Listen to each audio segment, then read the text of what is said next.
And now, Jeff and I would like to present the Ivan D. Combe Lifetime Achievement Award. Jeff?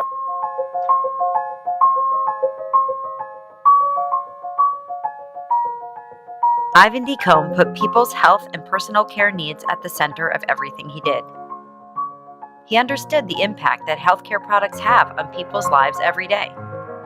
So he was driven to innovate and create iconic brands that would enable people to look and feel their best. Ivan dedicated his life to the well-being of his consumers and his employees, always giving back to the community and the healthcare industry he helped build. With Ivan's inspiring legacy in mind, the Consumer Healthcare Products Association's Ivan D. Combe Lifetime Achievement Award recognizes industry leaders who have demonstrated a lifetime of devotion to the healthcare industry, a passion for improving the lives of healthcare consumers, and an ongoing commitment to giving back to the community and the world around us. The Consumer Healthcare Products Association is proud to present the industry's highest honor to this year's Ivan D. Combe Lifetime Achievement Award winner.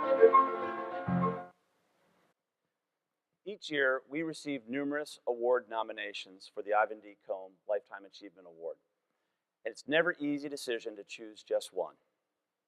This year's award winner spent his career in the OTC arena, helping to shape the destiny of leading companies, including Novartis, Sandoz, Pfizer, and Sterling Drug. Our recipient played integral roles in the development and launch of highly successful OTC brands, including Theraflu, Tavist, Gas-X, Visine, and Unisom. He was also heavily involved in the introduction of High Karate Aftershave. Remember those legendary commercials? And Sophia Perfume, while Cody was part of Pfizer. A former employee noted that in the early 90s, at a time when many consumer healthcare companies relied on marketing to inform R&D on what to develop, our award winner allowed R&D to lead the innovation process with truly outstanding results. Another former colleague noted that he combined his intelligence, pragmatism, and leadership with a uniquely engaging sense of humor. He graciously served as a mentor to future industry leaders, and thus he embodies the attributes that are symbolized by the Ivan D. Combe Award.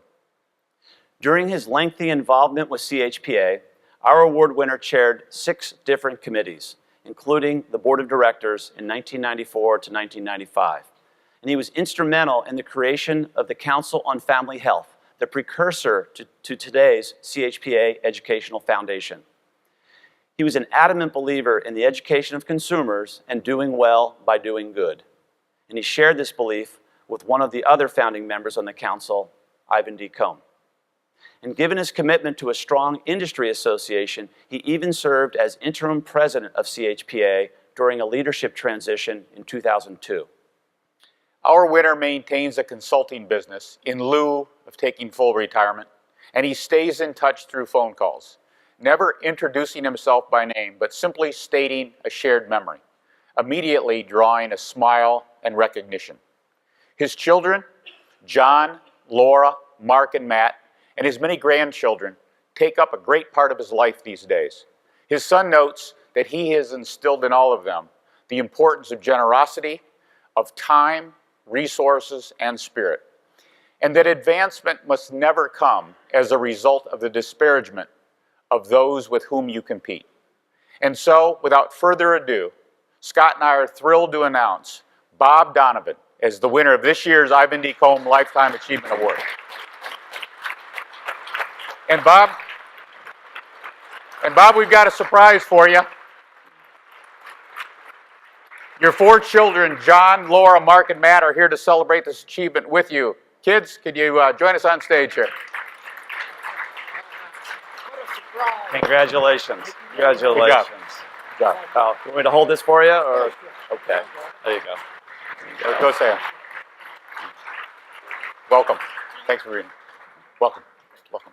Hi. Very much. Welcome. Welcome. Thanks for coming. Thanks for coming.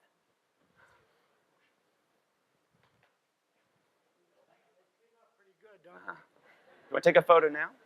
Okay. There we go.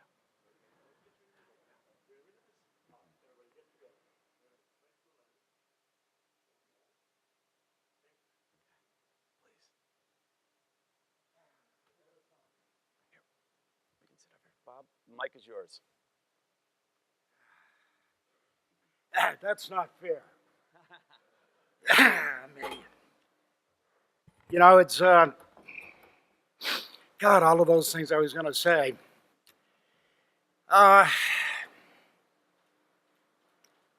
It's like being at your own eulogy. God, it really is.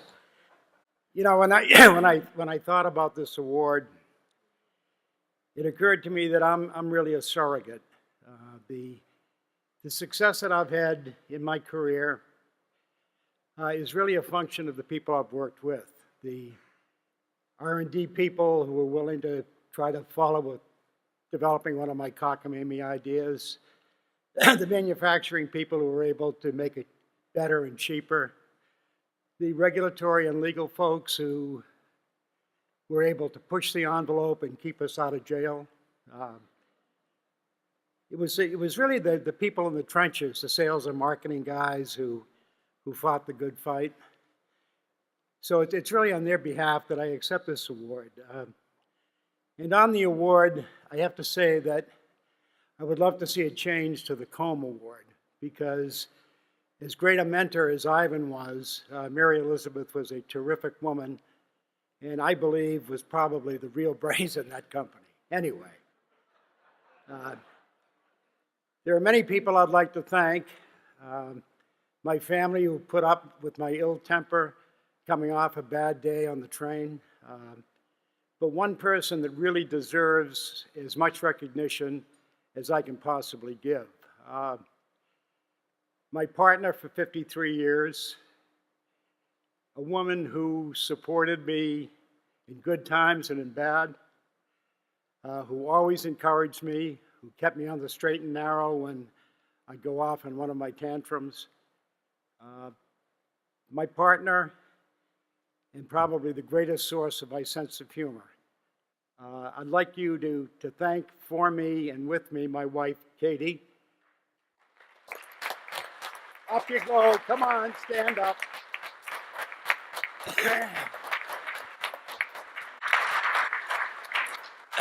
Like many people, I do have an Ivan story. When we first came to this meeting, it was at the Greenbrier, and I had the pleasure of meeting Ivan and his wife. And the circumstance in which I met him was a job interview. And Ivan, as those of you who remember him know, that he was not long with words, but very pointed in terms of what he said. So I had breakfast with Ivan, and his opening comment to me was, "Well, you come highly recommended." I said, "Terrific." He said, "Yeah, Tom Cooney, who was my boss, former boss, said you were the pick of the litter." And I had no idea how to respond. I didn't know whether to bark, what to do. We had the interview. It wasn't going to work out for the two of us. And then after the fact, he said to me, "You know, you really smoke a lot." So anyhow, those are days gone by. The one thing I do want to share with you, and it is a bit reflective, is when I started in this industry, it was prior, believe it or not, to the OTC review. And while the industry made terrific products, the science that supported those products was oftentimes only anecdotal. Then we had the OTC review laid on us, and with the benefit of hindsight, it was probably the best thing that ever happened to the industry, because it forced us to become disciplined, to take those products which we knew were safe and effective, but demonstrate it, but more importantly, to lay an environment that would allow us to do what has grown our industry, namely switch. And while I have not been involved in the industry to any great degree over the past 7 or 8 years, it occurs to me that we are today on the cusp of what is enormous opportunity. Healthcare is upside down, we all know that. We're really in the era of do-it-yourself medicine. And that's terrific, that's what we're all about. And today, instead of the medicine man coming into town with his horse and wagon, selling for whatever ails you, we now have technology that allows us to meet directly with consumers to help them diagnose, to help them monitor, and to help them evaluate. Because we now have consumers who want to be their own learned intermediary. So if we take advantage of that and continue to offer safe and effective products, not just products, but behavior modification and all the other things we can do, this industry will not be a 3 to 4% growth industry. It will take off because all the other factors, the economic factors, I think are in place. On a personal basis, at my age, you start to think about your legacy. And what more can I say? Except that in terms of my professional legacy, the thing that I get the greatest satisfaction out of is to know that over the years, the products that I've introduced, from reformulating laxatives to gas products to God knows what else, at the end of the day, they did help improve the quality of life of a whole bunch of people. And while we all like to make a living, to have that feeling at the end of it all, in the pit of your stomach, to know that the skills that you were given, that you were blessed with, were able to make people's lives just a little bit better, that's a great legacy to look back on. And I thank the industry for giving me the opportunity to do that. Obviously, I'm extremely honored to receive this award, but there is another incredibly deserving recipient this year. He's a gentleman that I worked very closely with and who truly herded the cats and helped to shape the OTC medicine industry so that it turned out to be what it is today. Unfortunately, he's facing some very serious health challenges, so he couldn't be with us here today. But I know that you'll all want to congratulate him as well. So thank you, God bless, and enjoy the journey. Congratulations. Congratulations. Congratulations, Bob. Well deserved. Well done. There you go. So, Thanks, guys. this way, sure. Thank you. Thanks so much. As Bob said, we have another Combe recipient this year.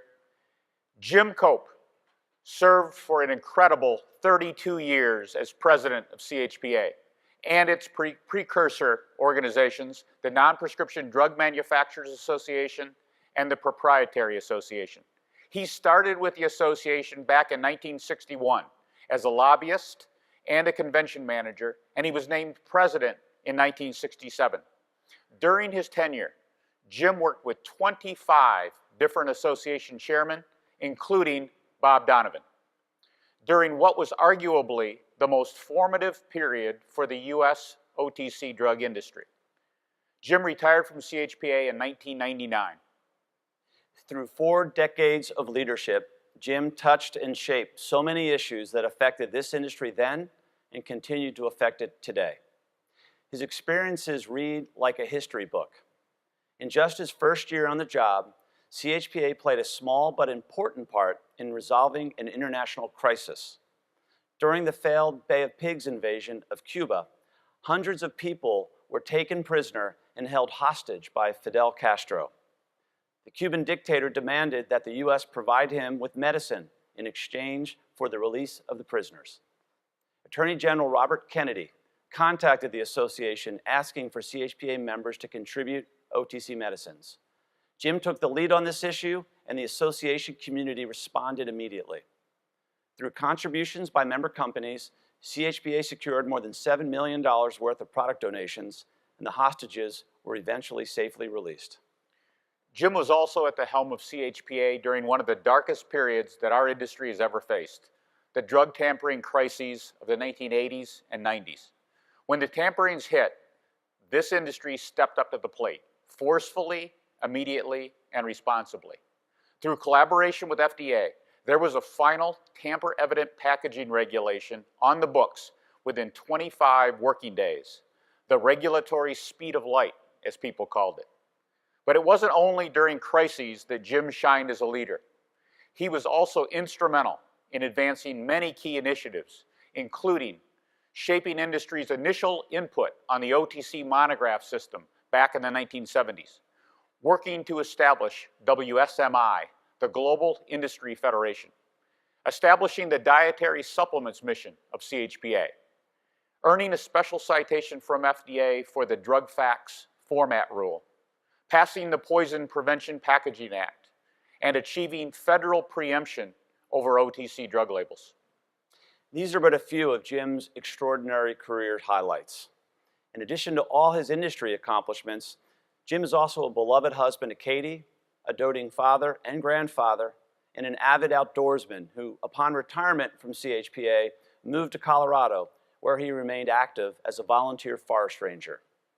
We wish Jim and his wife Katie could be here with us today, but as Bob mentioned, he's experiencing some serious health issues right now. Jim, we know you'll be seeing this presentation on video in just a couple of days, and we want you to know that the entire community is sending our thoughts and prayers to you. Ladies and gentlemen, please join me in honoring Jim Cope with the Ivan D. Combe Lifetime Achievement Award.